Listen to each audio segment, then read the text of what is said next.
Ahojte, prešli sme si 21 silných stratégií, ako prestať prokrastinovať a stihnúť viac. Dnes k vám však chcem byť brutálne úprimná. Aj so všetkými týmito nástrojami bude život niekedy poriadne divoký. Prídu dni, keď udrú krízy a vy nebudete môcť dokončiť svoje úlohy podľa plánu. Pravdou je, že nové povinnosti sa neustále valia ako morské vlny a nikdy nebudete mať hotovo úplne všetko. Keď sa veci rúcajú, nekritizujte sa. Neprimajte to obmedzujúce presvedčenie, že nikdy nebudete mať čas alebo že vaša práca nebude nikdy hotová. Ak sa budete držať týchto oslabujúcich presvedčení, sklznete do deštruktívneho myslenia, ktoré sa nazýva naučená bezmocnosť. A vtedy máte pocit, že akokoľvek sa snažíte, je to zbytočné. Tak buďte k sebe radšej láskaví. Ak tieto stratégie používate na začatie nového projektu, budú vám neuveriteľne nápomocné. Ale ak už teraz dosahujete vysoké výkony, musíte tieto nástroje použiť na niečo iné, dôležitejšie, na vaše osobné a rodinné ciele. Brian Tracy učí cvičenie, pri ktorom si za 30 sekúnd zapíšete svoje najdôležitejšie ciele. Odpovede ľudí sú takmer vždy rovnaké a spadajú do 3 kategórií. Prvá kategória, finančné a kariérne ciele. Druhá kategória, rodinné a osobné vzťahové ciele. A tretia sú ciele v oblasti zdravia a kondície.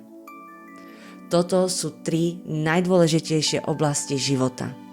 A celým zmyslom time managementu a celým dôvodom, prečo jeme tú žabu, je dokončiť našu prácu efektívne a nájsť si viac času na ľudí, na ktorých nám záleží.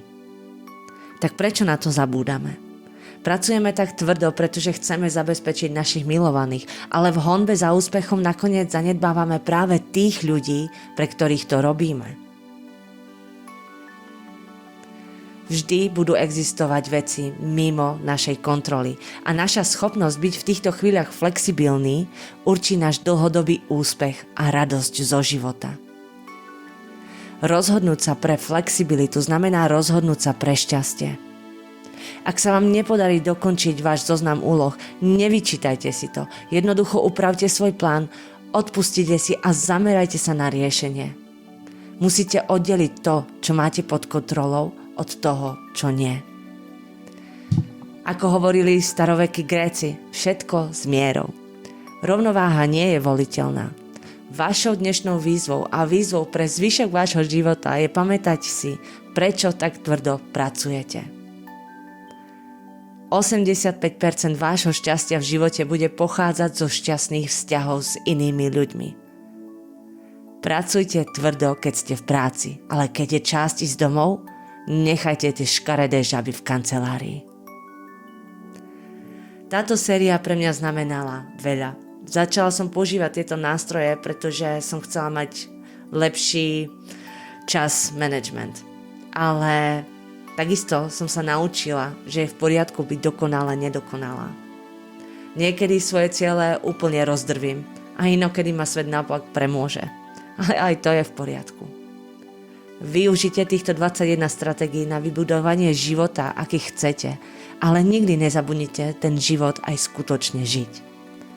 Ďakujem vám veľmi pekne, že ste sa ku mne pridali na tejto ceste. A teraz choďte von, buďte k sebe láskaví a zjedzte tú žabu.